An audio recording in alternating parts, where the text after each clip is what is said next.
आ रहा है तो उसे रात्रि रुकने के लिए मजबूर होना पड़ता है, लेकिन उसके पास बहुत बार ऐसी स्थिति आती है कि उसकी इतनी क्षमता नहीं होती कि वो होटल में कमरा ले सके।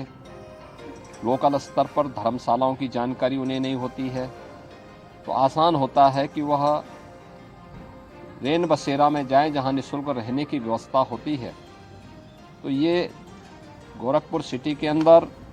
अन्य तमाम शहरों के अंदर इस प्रकार की सुविधा उपलब्ध कराई जा रही है। आज उसी का निरीक्षण करने के लिए हम लोग निकले थे और इसी बहाने वहां पर ये सुविधा दी जा रही है। दूसरा, हम लोगों ने राज्य सरकार की तरफ से भी पहले चरण में 4 लाख ऐसे लोगों को जो ज़रूरतमंद हैं, बेघर हैं या निराश्रित हैं, उनको उत्तर प्रदेश के अंदर ही बने हुए वे कंबल जो हमारे यहाँ पर जो कंबल कारखानों में बनाए गए हैं उन्हें वितरण करने की एक व्यवस्था भी दी है। इसके लिए हर जनपद को पर्याप्त धनराशि उपलब्ध कराई गई है और जनपदों से इस बात के लिए कहा गया कि वह स्थानीय जनप्रतिनिधियों के माध्यम से जरूरतमंद लोगों की सूची बना करके उन्हें ये उपलब्ध कराएं। ठंड से कोई व्यक्ति दम न तोड़े, ठिठुरने की स्थिति उसकी नौबत ना आने पाए,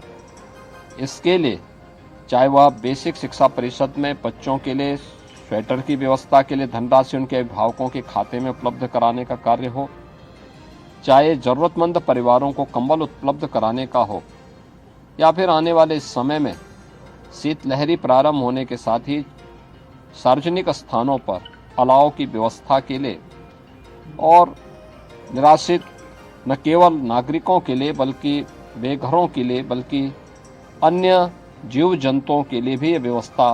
प्रभावी ढंग से आगे बढ़ाने के लिए एक शुरुआत है और इसीलिए मैंने आज यहाँ पे इस चीज़ों का निरीक्षण किया है। मुझे अच्छा लगा कि प्रशासन पहले से ही इसके बारे में जो आप सरकार से प्राप्त निर्देश हैं उनका प्रभावी ढंग से उन्होंने लोकल स्तर पर जनप्रतिनिधियों के साथ मिलकर के प्रभावी क्रियान्वयन किया है और मुझे विश्वास है कि भीषण शीतलहरी में हम हर बेघर को, जरूरतमंद को भीषण शीतलहरी में बचाने में सफल होंगे।